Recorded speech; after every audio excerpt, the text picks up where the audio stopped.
NeCole here. Can you guess what we're going to read about today, right now? Here's some hints.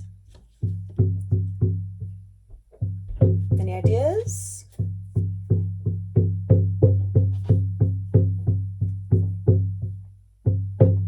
Nope, not Snow White. Okay, here's some more hints. But these are big giveaways. It involves a wolf and a little girl with a red hood. Little Red Riding Hood. Okay, so Little Red Riding Hood. Retold and illustrated by Trina, Schart, Hyman. And it's a call to honor book. So it has that fancy little thing in the corner meaning, hey, this is a good book. All right. Little Red Riding Hood by Brothers Grimm. Oh, maybe this will be a little more than we're thinking. Once upon a time, there was a little girl named Elizabeth who lived with her mother in a house on the edge of a village. She was loved by all who knew her, but she was especially dear to her grandmother, who loved her more than anything in the world. One day, the grandmother sewed a red velvet cloak with a hood and gave it to Elizabeth for her birthday. It looked so pretty, and she liked it so much that she would never wear anything else, and therefore everyone called her Little Red Riding Hood. And here's our felt grandma and Little Red Riding Hood. All right. Early one morning, her mother said to her, get that shine off. Come here, Little Red Riding Hood, and listen to me. I want you to take this loaf of fresh bread, some of this sweet butter, and a bottle of wine to your grandmother. She is sick in bed, and they will do her a world of good. Go right away before the sun gets too hot. Promise me that you won't daydream and stray off the path, and don't run or you will fall down and break the bottle, and then there will be no wine for grandmother.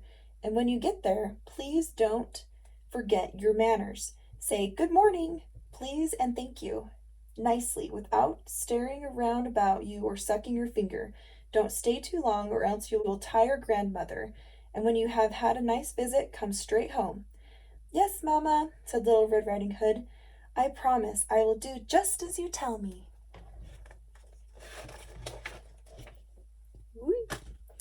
Now her grandmother lived in a cottage in the middle of the forest, a good half-hour's walk from the village.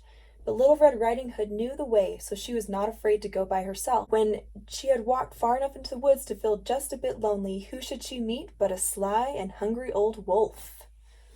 All right, here's the wolf minus the bonnet. She had no idea what a wicked animal he was, however, so she was not at all frightened of him. Good morning, Red Riding Hood, he said. Good morning, Wolf, she answered politely. Where are you off to so early in the day, my dear? He asked. There's a picture.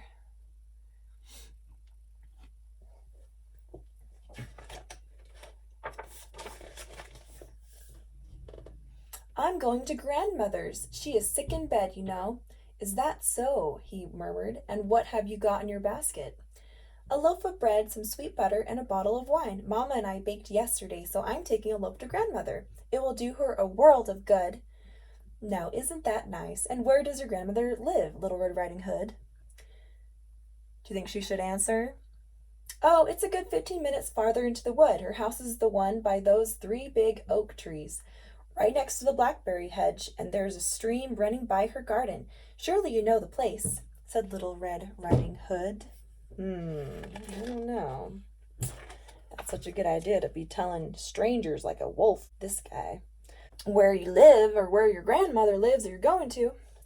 The wolf thought to himself, aha, this tender little creature will be a plump morsel, a good dessert after the old woman. I must be clever about this so that I can make a good meal out of the 2 of them. He walked along with Little Red Riding Hood for a while, making polite conversation. Then he said, just look at those beautiful wildflowers, Red Riding Hood. They are a sight even for my tired old eyes. For goodness sake, why don't you relax a bit, look at the world, and see how lovely it is? Why, I don't believe you even hear the birds sing or enjoy the sunshine. You are just as solemn and well behaved as if you were going to school. Everything else is so gay and happy out here in the forest.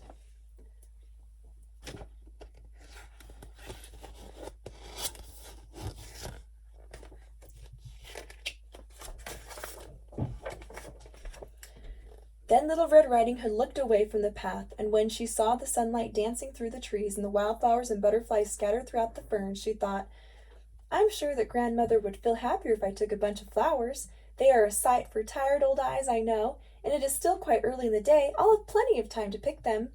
So she excused herself, said goodbye to the wolf, and wandered off among the trees to pick flowers.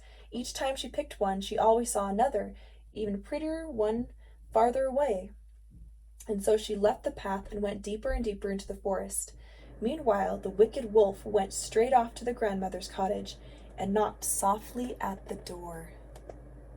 There's that wolf. And there's Little Red Riding Hood getting flowers. Who's there? Called the grandmother from her bed. It's me, Little Red Riding Hood, said the wolf in a tiny voice. I've brought you a loaf of bread and some sweet butter and a bottle of wine. Let me in. You'll have to lift the latch and let yourself in, dear, the grandmother called out. I'm feeling too weak to get out of bed. So the wolf lifted the latch and opened the door. He ran straight to the bed, and without even saying a good morning, he ate up the poor old grandmother in one gulp. One gulp. Just like that. Then he put on a clean nightgown and shawl that were lying on a chair by the bedside, got into the bed, and pulled the bed curtains closer together.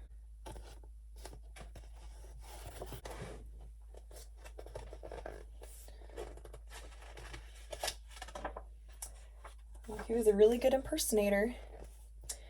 In the meantime, Little Red Riding Hood wandered here and there, picking flowers until she had such an armful she could barely hold them all. Then she suddenly remembered her grandmother and the promise she had made to her mother. So she found her way back to the path and walked straight to the cottage.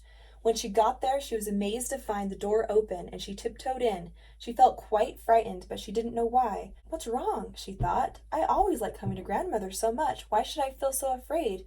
Can it be because she is sick? Why do you think Little Red Riding Hood is afraid?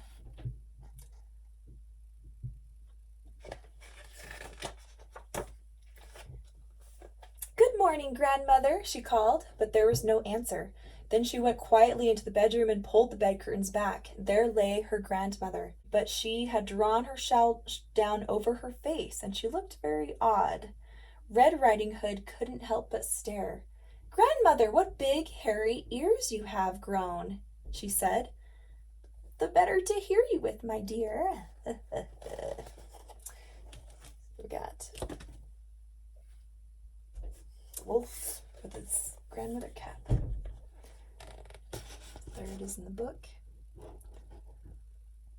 Are you fooled? Do you think that's grandmother? Oh, grandmother, your eyes are so shiny. The better to see you with, my dear. Your hands look so strange, grandmother. The better to catch you and hug you with, my dear. Please, grandmother, why do you have such big, sharp teeth? They are to eat you up with, my dear. And as the wolf said this, he sprang out of bed and ate up poor Little Red Riding Hood.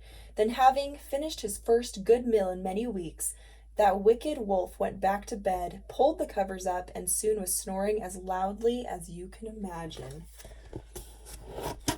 Because he had a very good snack and meal.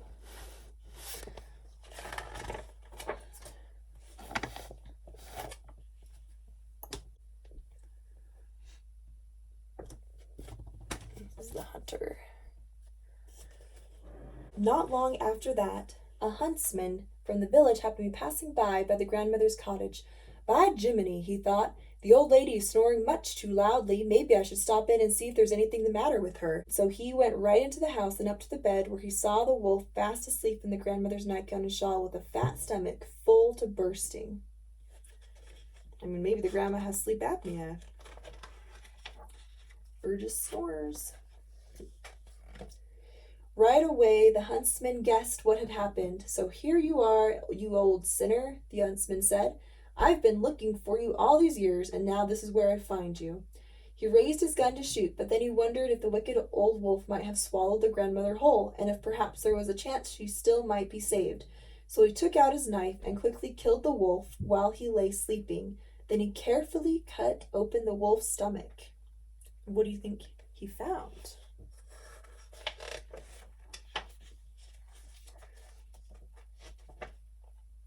At the first cut, he saw the red velvet cloak, and after a few more slashes, a little girl jumped out and cried, "Oh, thank you! I was very frightened. It was so dark inside the wolf." Next, the grandmother climbed out, alive but hardly able to breathe from fright and exhaustion. They thanked the huntsman with all their hearts, and he was so glad to see them both alive and well that he hugged Little Red Riding Hood and shook the grandmother's hand over and over again.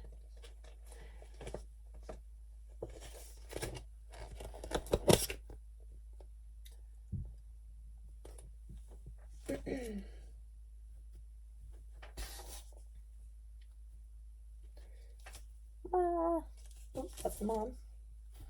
Oops. Yay! Right.